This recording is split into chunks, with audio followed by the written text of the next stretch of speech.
Good morning, Jackednnerdy fans. Jeremy here with a non-spoiler review for Ant-Man and the Wasp: Quantumania. I do apologise if I look a bit tired, but I went to a very late advanced screening last night, so I haven't had a lot of sleep. But I wanted to get this video out there for anybody who is considering going to see this movie opening weekend. So before I jump into that review though, make sure you hit that subscribe button, that way you guys never miss out on a video. And if you do enjoy our content, please make sure you give these videos a thumbs up.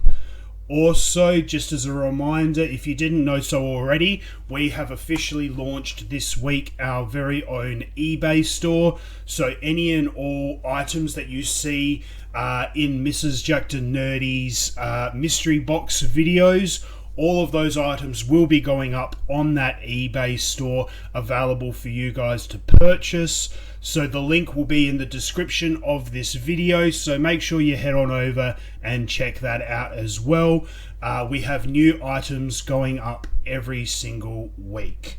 So with that out of the way, Ant-Man and the Wasp: Quantumania. Now I have been a big fan of Paul Rudd's portrayal of Ant-Man. I think he's been fantastic. Peyton has done a fantastic job with the Ant-Man movies.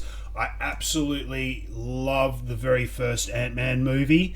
The second one was not as good. It was a little bit shaky, but I still enjoyed it.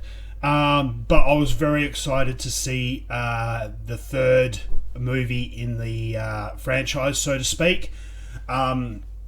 I was also very excited to see this movie because I believe it is the first movie for Phase 5. I was very, very disappointed with Phase 4. I really think Marvel dropped the ball with Phase 4.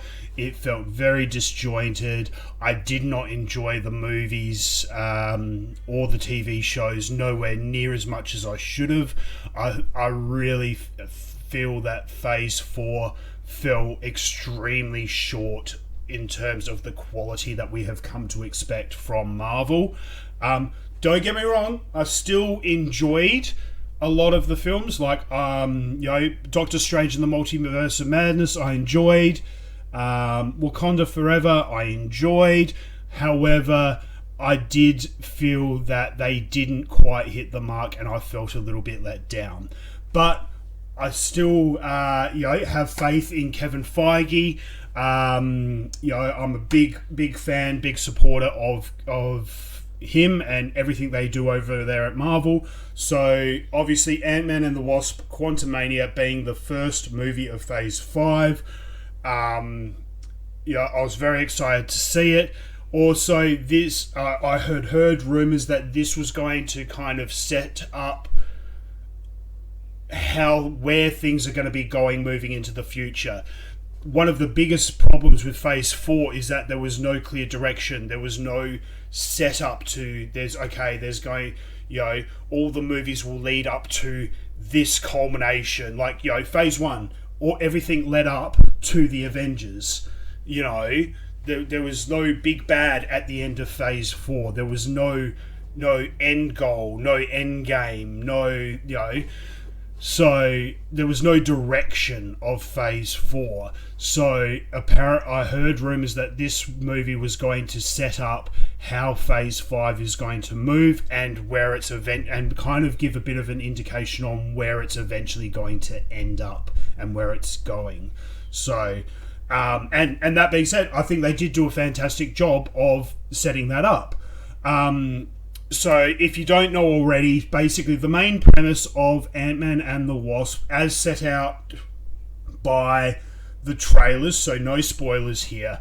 Paul Rudd, aka Scott Lang, Evangeline, Lilly, Michelle Pfeiffer, Michael Douglas, and Paul Rudd's, Scott Lang's daughter, all of them get sucked into the quantum realm. And then this is where obviously they meet Jonathan Major's character Kang, and everything all just kind of proceeds from there. did a really good job on the visuals, the cinematography, the CG, the creation of the quantum realm, and everything there, how they enter, they're shrinking down. All of that was absolutely fantastic. The quantum realm looked visually spectacular, so I think they did a very, very great job on that. The scripting and the story, again, what I've come to expect from the Ant-Man movies is that they are very emotional, heartfelt stories. They're about a man and his daughter or his family and his pursuit of trying to be a better person, but also trying to be a better father and be there for his daughter and kind of all of that. So the one thing that I've loved about the Ant-Man movies in particular is that at the center of them there is a lot of heart and a lot of emotion, and they do well with that here. They keep to those values and what have you. So the story is fantastic. The emotion behind it, you really feel invested in these characters, which I love. I mentioned before, Evangeline Lilly, she looks gorgeous. She's fantastic. Outside of these movies, I don't really know much about her. I can't recall what else I've seen her in, but she's fantastic in these films, and she's absolutely beautiful and gorgeous. Michelle Pfeiffer is fantastic. Michael Douglas is absolutely fantastic. I love him in this film. I think he kind of, the first two films he's very stoic and very reserved and very... He's almost like the grumpy old man. In this, though, he really kind of lets go a little bit more and relaxes a bit, which I think is fantastic. Bill Murray has a small cameo or a small role in this film. He's fantastic. Kathryn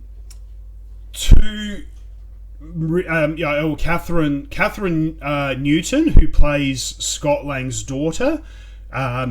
She's fantastic as well. Don't have any faults with her. Very, very believable in this role. But two major standouts, one negative and one positive. I'll start with the negative. There is no Michael Pena in this film, which I think does this franchise a massive disservice. Michael Pena's portrayal of Lewis in the first two Ant-Man movies are two of the biggest highlights of those films. He brings such a fantastic comedic element to the story, and he's just such an enjoyable character to see on screen. So when I heard early on in the piece, months and months ago, when I heard that he was not going to be in this movie, I was very, very disappointed. But a part of me did hold out a little bit of hope that maybe he would make a very small appearance or maybe have a post-credit scene or something. But he is not in this film one bit, which I think does a major disservice to the franchise. I'm still hoping that one day Kevin Feige will get him to film a recap video of Lewis just telling the whole story from phase 1 all the way up to wherever they're at.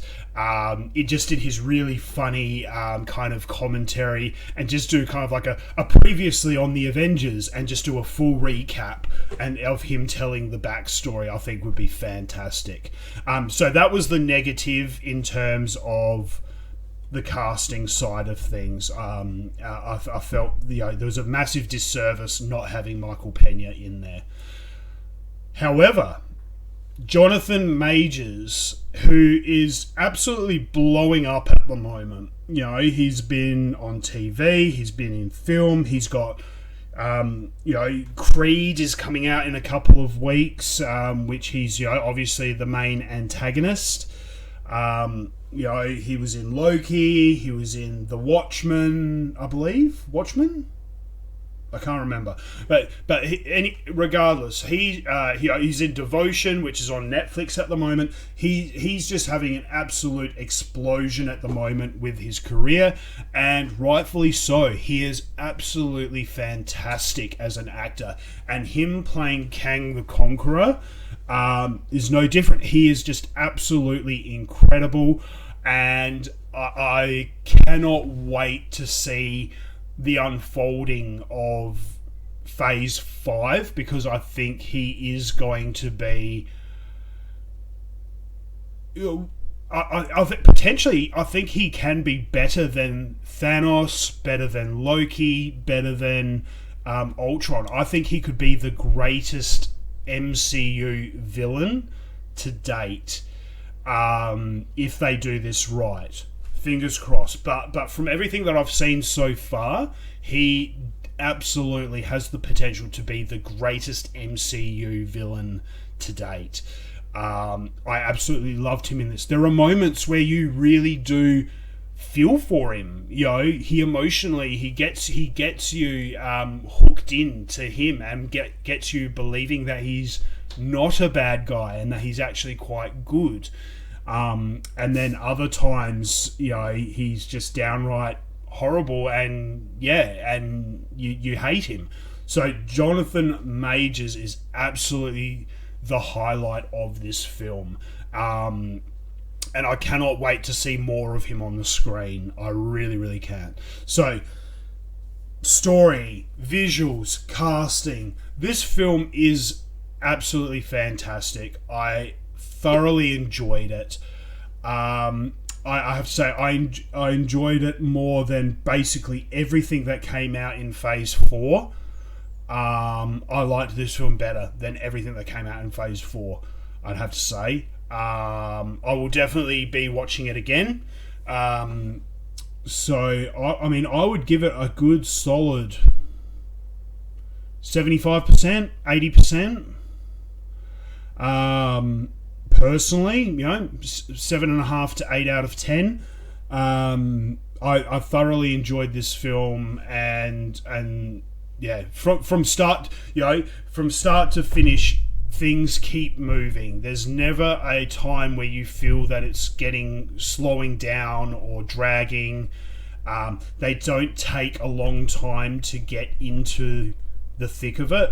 I think from when the movie starts to them going to the quantum realm, I think there's only like maybe 5 or 10 minutes, and then you're in the thick of the story. So they don't, wish-wash, dilly-dally around. They get straight into it. So I thoroughly enjoyed this movie. At the moment, it's only got a 6.5 out of 10 on IMDb, and it's got a 53% on Rotten Tomatoes.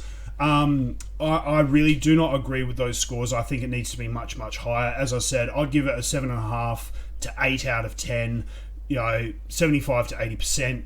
I do think those scores will change. I think a lot of these scores at the moment are just from the critics. There's not a lot of, because I think I went to an early screening last night. The film officially gets released today. So, and in America, it's tomorrow. So they're a bit behind us here in Australia. So all of the reviews so far have all been critics. I think once audiences start seeing this movie, I do believe that number will go up quite a bit, because I do think general audiences will have a lot of fun with this movie and really enjoy it. So hit me up in the comment section below. Let me know what you guys think. I would be very interested to know whether you enjoyed it or whether you didn't. Do you have similar thoughts and opinions to me on the Ant-Man franchise? Hit me up in the comment section below. I really, really want to know your thoughts. So with that out of the way, guys, look, I give Ant-Man and the Wasp Quantumania a big thumbs up, and I cannot wait to see the rest of Phase 5. Make sure you hit that subscribe button, guys, because we do have lots of videos coming out. We've got tons of movies coming up over the next month. Look, we got next week we got Cocaine Bear coming out. Also this weekend, my review of Pooh, Blood and Honey will be coming out. A fun little horror film there. As I said, we got Creed 3 coming out in March, as well as Scream, 65, Shazam, John Wick 4 and D&D. Next month is going to be a jam-packed month. So make sure you hit that subscribe button. That way you guys never miss out on a video. As I said, we've got heaps of reviews coming out. We've got lots of unboxing videos all teed up as well over the next couple of weeks. Hot Toys have a lot of figures coming out at the moment, so make sure you keep an eye out for those. And as I said before, guys, hit that link in the description, head on over to the eBay store and check out the awesome things that we got going up there. New items going on every week from Mrs. Jackednnerdy's mystery box videos. Until next time, guys, stay jacked and stay nerdy.